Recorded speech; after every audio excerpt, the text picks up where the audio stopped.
उन्होंने अपनी पुत्री को चॉकलेट देने के लिए $100 मिलियन निकलवाए और उसे खोलने के लिए 10,000 व्यक्तियों को काम पर रखा। इतना परिश्रम और निवेश मात्र एक अनूठे लॉटरी टिकट के लिए, जिनकी दुनिया में मात्र 5 प्रतियां हैं। यह मिठास उद्योगपति विली वोनका की देन थी। वह अनसुलझा व्यक्ति एक प्रतिभाशाली कैंडी सृजक था, जिसने विश्व की सर्वाधिक बड़ी चॉकलेट फैक्ट्री तैयार की। अजीब यह था कि इतने विशाल संयंत्र में किसी को भी कर्मचारी दिखाई नहीं दिया। हर कोई उसके रहस्य को जानना चाहता था, परंतु सभी असफल रहे। उसी समय एक बड़ी खबर सड़कों पर प्रसारित हुई।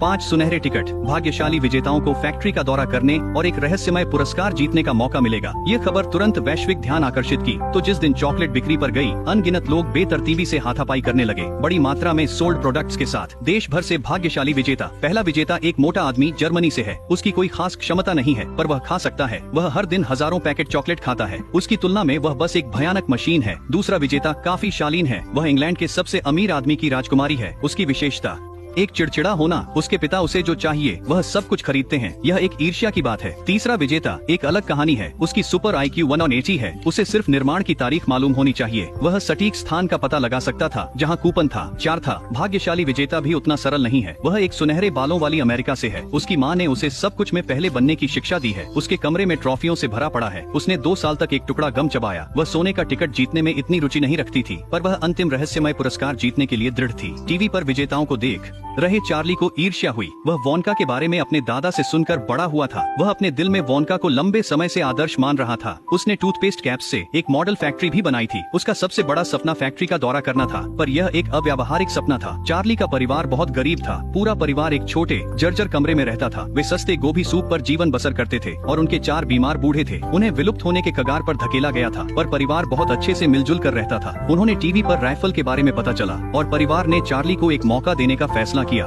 उसे हर साल चॉकलेट मिलते थे।